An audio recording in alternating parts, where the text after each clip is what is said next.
Chapter 1. The Widow from the Outer Rings. The neon haze of Port Helen pulsed like a living creature. Violet beams flickering through coils of steam, hollow banners whispering adverts in half a dozen languages. Jace Rowan pushed through the crowd, boots clanking on the metal grating as the distant thrum of docked starships vibrated in his bones. He wasn't in the mood for new hires today, especially not for a cook. But his crew had threatened mutiny after the third week of ration bars, and Jace knew when to pick his battles. He stopped at Dock 42B. A small figure stood waiting beside the crate he'd marked as the meeting point. She was not what he expected. The alien woman's skin glowed faintly, like moonlit water flowing over stone, Rel-Lai unmistakably. Tall, slender, wrapped in layers of pale travel cloth, she held a bundle close to her chest. A soft chiming hum accompanied her breathing, a natural resonance her species produced when anxious. Her eyes lifted, silver irises rippling like liquid metal. "Captain Rowan?" she asked, voice gentle but steady. "That's me," he said, rubbing the back of his neck. "You're Vaila." She nodded, shifting the bundle. A tiny hand emerged. Small, three-fingered, faintly luminous. "Child." Jace blinked. "You didn't mention a baby in your application." "I feared you would refuse me," she admitted, tightening her hold. "I had no other choice." Before he could answer, the infant stirred. The cloth parted, and Jace froze. Two bright teal eyes blinked up at him. Innocent. Unblinking. Far too familiar. A memory slammed into him. Smoke, a collapsing dome, a little human girl reaching for him before the roof gave way. Those same eyes, full of trust he'd failed. His heartbeat stumbled. Vaila noticed his silence. She stepped back, protective, ready to flee. "If this is a problem." "It's not," he said too quickly, voice rough. He cleared his throat. "It's fine." The docks buzzed around them. Cargo loaders hovering, alien merchants shouting over comstatic, the ozone tang of plasma welders. Jace forced himself to breathe. The kid wasn't her. This was just another refugee from the war-torn Outer Rings. And yet, the baby reached toward him, gurgling softly. Jace's hand moved before he could think, steadying the tiny fingers with clumsy gentleness. The warmth was startling, grounding. "Come on," he murmured, stepping aside so she could follow. "I'll show you the ship." Vaila blinked, surprised. "You are hiring me?" "Yeah. My crew can complain." A faint grin tugged at his mouth. "Humans adapt fast. You'll see." As they walked toward the horizon's wake, the starship engines thrummed like a heartbeat. Steady, familiar.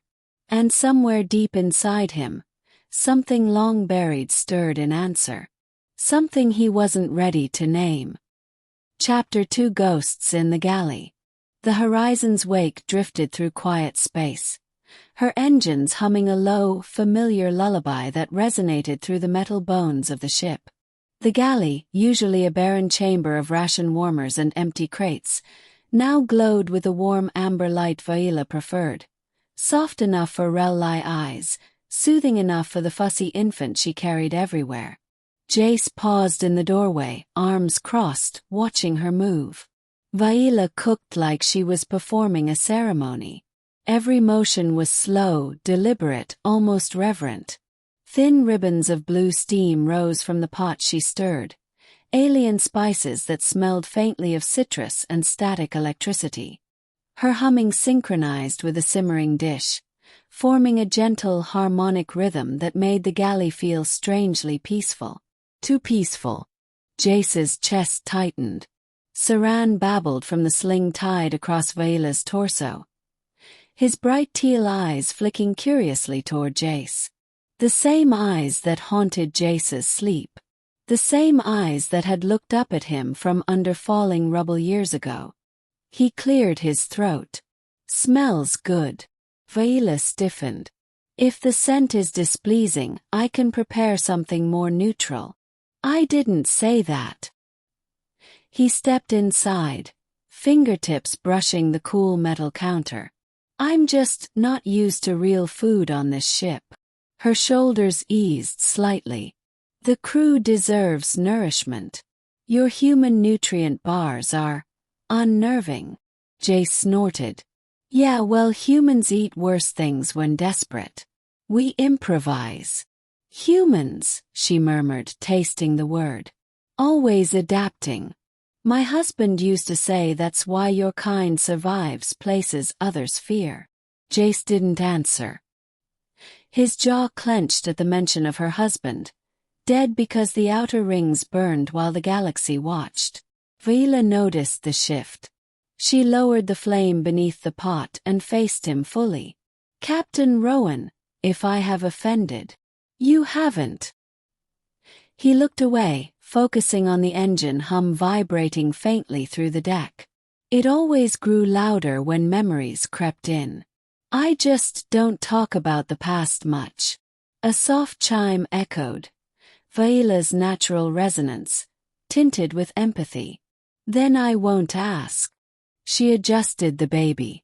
But you watch Saran as if you expect him to disappear. Jace flinched. Subtle but not subtle enough. Before he could respond, the ship's console crackled overhead. Bing.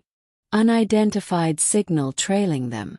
Jace's expression hardened instantly. The shift from wounded man to sharp-edged captain was unmistakably human, that ferocious switch flip that made other species wary. Vaila's eyes widened. They found us. Maybe. Jace grabbed the comm unit. But if they want trouble, they picked the wrong ship. For a moment neither spoke. The engine hum deepened, like a heartbeat bracing for impact. Vaila gently held Saran closer. Captain, if danger comes because of us. Jace met her gaze, steady and unexpectedly gentle. Then we face it together. That's how humans do things. And as the trailing signal pulsed again, closer this time, Vaila realized she believed him. Chapter 3, Flames over Kestrel 9. Kestrel 9 was already burning when the horizon's wake descended through its choked atmosphere. Violent crimson plumes erupted from the cracked crust, staining the clouds like open wounds. The mining outpost clung to the jagged rock face, surrounded by molten rivers that pulsed with eerie orange light. Jace hated this planet. The air tasted like scorched metal and regret. We refuel, he told his crew as they descended the ramp. In and out. No sightseeing. Vaila kept Saran held tight, her shimmering skin catching the reflections of the erupting landscape. Her steps were quick, light, too light, Jace noticed. Fear thinning her breath. Stay close, he said quietly. She didn't argue. The fueling depot was half deserted, its metal walls trembling with each distant eruption. A few workers hurried past, eyes down, masks on. Nobody lingered on Kestrel 9 longer than necessary. Jace was negotiating with the automated refuel console when he sensed it, an unnatural stillness creeping across the yard, the kind that meant predators were nearby. Don't turn around, he murmured to Vaila. But she had already felt it too. Her resonance shifted into a trembling, discordant chime.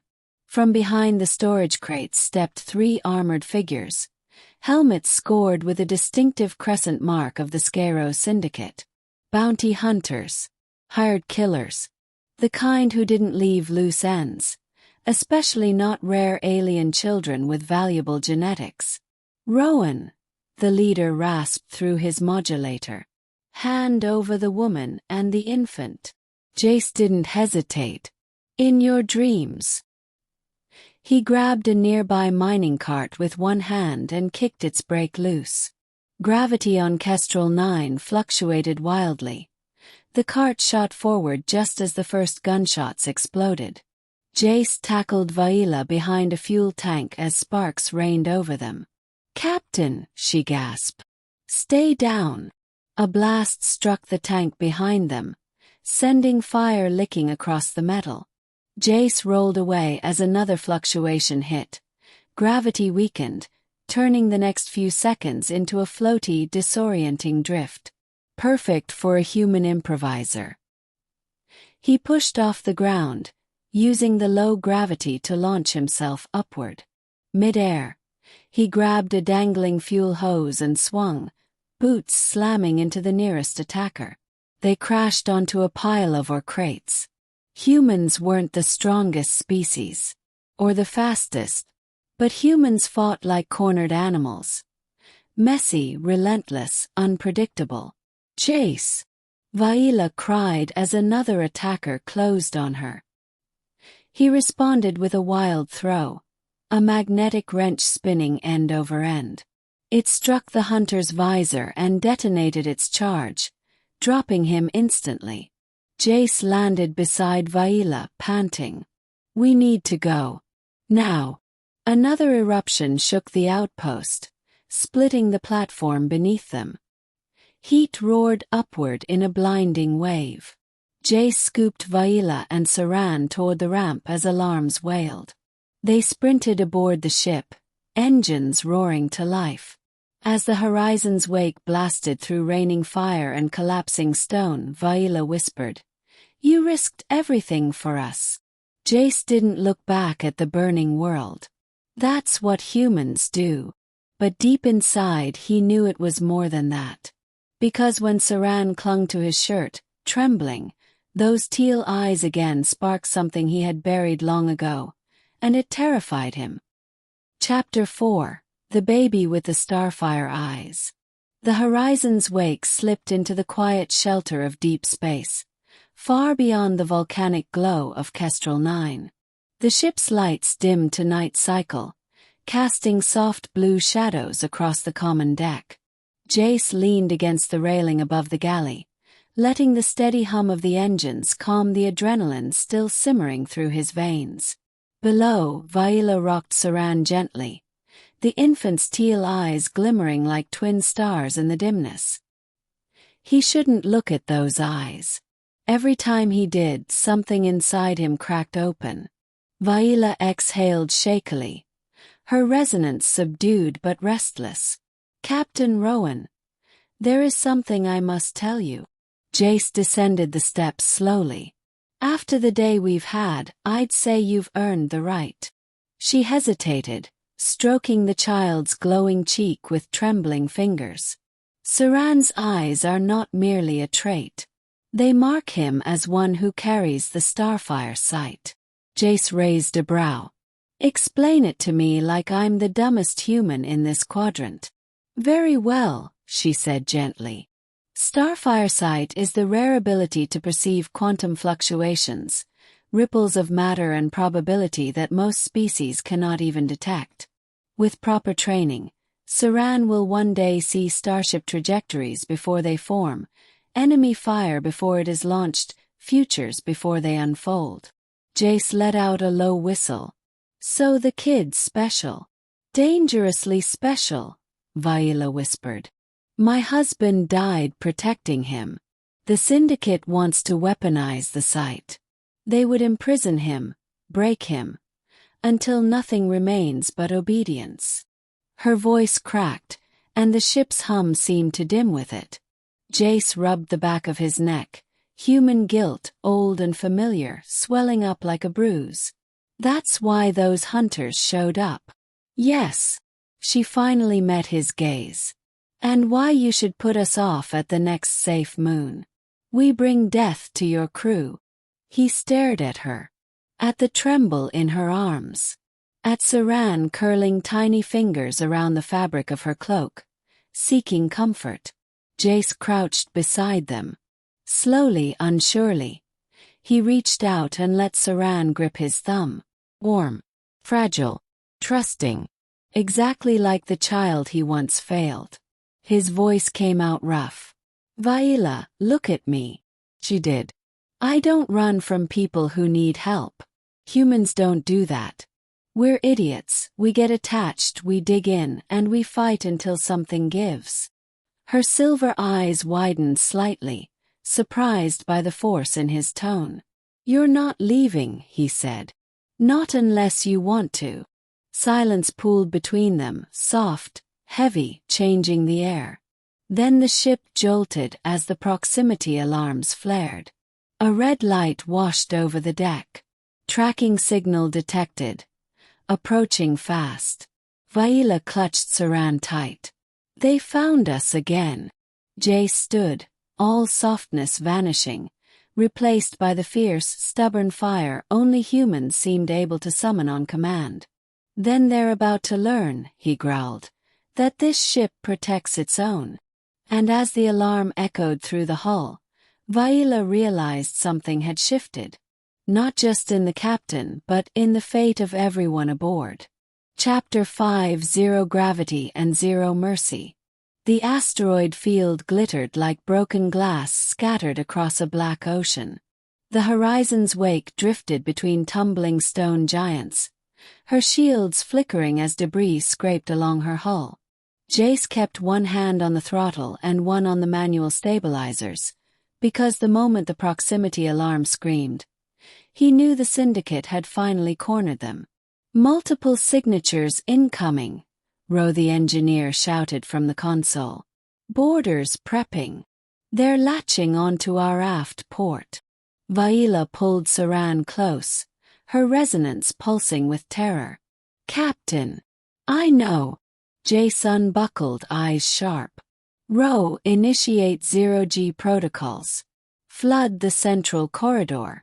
You sure, Cap? Humans fight better when the rules get weird. A grim smile cut across his face. They won't expect that. Ro slammed the switch. Gravity died. The ship lifted beneath them, weightlessness swallowing every movement.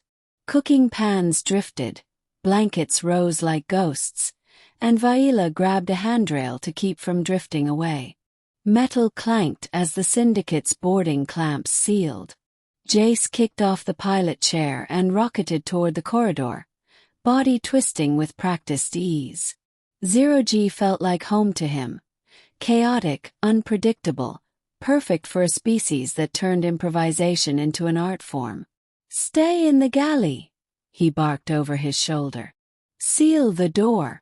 Vaila hesitated, then obeyed, cradling Saran as the door hissed shut.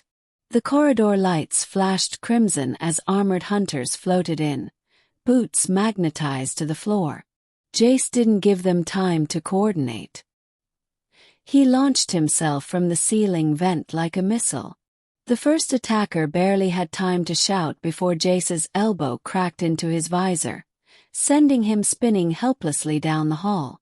The next raised a plasma gun, but without gravity to brace. His aim wavered. Jace shoved off a wall, twisting mid-flight. Missed me, scraphead.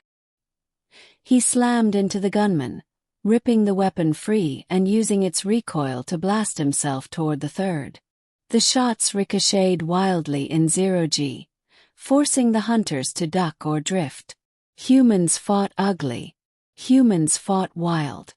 And when backed into a corner, humans fought like they were born for chaos. In the galley, Vaila pressed her hand to the sealed door, trembling as the muffled thuds echoed through the ship. Saran whimpered, sensing her fear. She shut her eyes, inhaled, and released a trembling harmonic frequency, soft but growing. Her resonance shimmered through the air, vibrating metal, crawling through vents, threading into the corridor. The nearest hunter clutched his helmet. What is that? Jace grinned savagely. That's our cook. The vibration disoriented the attackers, destabilizing their magnet boosters. Jace slammed the last hunter into the bulkhead and yanked a data module from his belt. Encrypted syndicate logs. Evidence. A weapon far more powerful than guns. The alarms faded. The ship stilled. When the galley door slid open, Vaila looked up, eyes wide, hopeful, afraid. Jace floated there, bruised, breathless, victorious. "It's done," he said softly. "They won't ever take you. Either of you." And as Vaila reached out, her trembling fingers brushing his arm, she felt it clearly now. The strange, fierce human loyalty that defied logic, fear, and pain. The kind that could change entire star systems. Chapter 6. The Family You Choose. The Syndicate vault world drifted in the void like a dark metal scar, a floating fortress wrapped in shield rings and automated guns. From the cockpit of the Horizon's wake, its surface looked cold, lifeless, until Jace magnified the scan. Beneath the armored plating, faint life sign clusters flickered. "Children," Vaila whispered, voice trembling with hope and dread all at once. Saran clung to her collar, his small fingers glowing faintly. "My people's children. And today," Jace said, locking in the approach vector, "we get them back." The ship dropped out of stealth at the last second. Alarms shrieked across the vault world, searchlights sweeping through the void like pale blades. Ro primed the pulse cannons, firing short-range bursts to break the shield nodes. Jace flew low, recklessly low, skimming the hull so closely that sparks sprayed across their viewport. "Humans are insane," Ro muttered. Jace grinned. "That's why we win." They slammed into the docking bay just as the emergency locks tried to close. Smoke and chaos filled the air. Perfect cover. Jace leapt from the ramp, blaster in one hand, magnetic torch in the other. Syndicate guards rushed in, armored, disciplined, predictable. He counted on that. Jace cut the gravity at the edge of the bay. The guards stumbled, Jace didn't. He'd already anchored himself to an overhead pipe, dropping into the middle of them like a falling star. Two went down before they even realized humans were capable of adapting faster than most species could think. Vaila followed behind, clutching Saran, using her resonance to scramble encrypted comm channels, turning the guards' helmets into shrieking static. They fought their way to the inner vault doors, towering slabs of alloy humming with power. Jace slapped the stolen module into the control port. It sparked violently, lights flickering. "Come on," he growled. "Work." The doors groaned open. Rows of stasis capsules lined the chamber, each holding a small Rel-Li child, sleeping under soft blue light. Vaila choked on a sob. Saran's eyes glowed, reflecting the stasis lights like stars. Then a heavy step echoed behind them. The Syndicate commander strode forward, broad, armored, face scarred. Jace felt ice crawl down his spine. He knew that face. He'd seen it years ago in the evacuation dome, giving the order to seal the exits early, dooming the human child he failed to save. "Rowan," the commander growled. Still pretending to be a hero. Jace's hands curled into fists. "Not pretending," he said softly. "Just doing what you never had the guts to." The fight was brutal, a clash of strength versus adaptability. The commander fought like a machine. Jace fought like a man with everything to lose. He used ricochets, broken plating, even the man's own momentum against him. When the final blow landed, the commander hit the deck and didn't rise again. Vaila reached Jace, breath shaking but eyes shining. "You saved them. You saved us." A moment hung between them, quiet, warm, unspoken. Later, when the freed children boarded the ship and the vault world burned behind them, Vaila stood beside Jace on the viewport deck. "I do not wish to return to my home world," she murmured. "Not yet." Jace turned slightly. "Where do you want to go?" She met his eyes, steady, luminous. "Where you go." Saran reached for Jace, small hands glowing as they grasped his shirt, trusting completely. Jace swallowed hard. Well, he whispered, voice thick. Welcome home, I guess. In the hum of the engines and the quiet of newfound peace, a truth settled over them. Family wasn't something you were born into. It was something you chose. And something worth fighting the entire galaxy for. The horizon's wake drifted through the quiet lanes of deep space, finally free of pursuit. The engines purred a steady, comforting hum beneath the deck, like a heartbeat guiding them home. Through the viewport, alien constellations shimmered in colors no human sky had ever seen, their light reflecting off the polished metal walls of the bridge. Jay stood with Vaila beside him, Saran asleep in her arms, the child's faint teal glow pulsing in rhythm with the ship's artificial gravity. They were safe. Truly safe. For the first time since the outer rings burned. Below them, a distant world spun in hues of violet and gold. Not her homeworld. Not his. Something new. Something unclaimed. Think he'll like it there? Jace asked softly. Vaila leaned her shoulder against his. If we choose it together, he will. The words settled warm in Jace's chest, dissolving the last echoes of guilt he'd carried for years. He reached out, brushing a stray silver strand from her face. She caught his hand, not by accident but as a promise. You humans, she whispered, voice trembling with something too tender to hide. You take broken things and make them whole. He swallowed hard. Only when they're worth it. Silence stretched, gentle, full, until Vaila rested her forehead lightly against his. Behind them, Saran stirred and pressed his small glowing fingers against the viewport, reaching toward the newborn star patterns. Jace wrapped his arm around them both, grounding them against the vastness. Where to, Captain? Vaila murmured. He smiled soft, certain. Anywhere. As long as I'm with my family. And the ship sailed on, into constellations that finally felt like hope.